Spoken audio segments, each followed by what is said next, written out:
আজকে ওই যে তার হয়তো রেজাল্টটা খারাপ হয়ে গেছে, সে ব্যর্থ। ভালো একটা চাকরি ট্রাই করছে, হয় নাই, ব্যর্থ।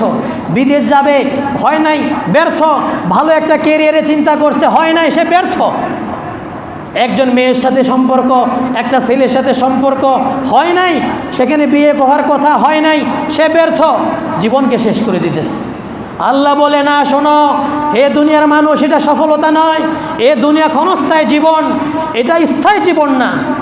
দুনিয়ার জীবন শেষ হয়ে যাবে আজ আর কাল, কিন্তু পরকাল হচ্ছে আসল জীবন, স্থায়ী জীবন।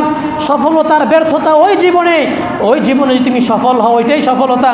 ওই জীবনে তুমি ব্যর্থ হয়ে গেলে এর চেয়ে বড় ব্যর্থতা নাই।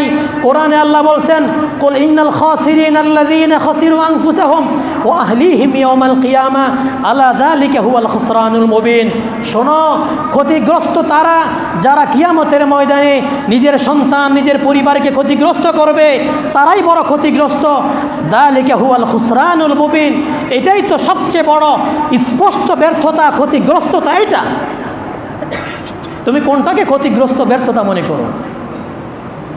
আল্লাহ বললেন, ফামান যুহজিহা আনিন নার ওয়া উদখিলাল জান্নাতা ফাকাদ ফাজ। তুমি ভালো রেজাল্ট করতে পারো নাই, ভেঙ্গে পড়ো না, জীবনে হতাশা নামায়ও না, নৈরাশ হইও না।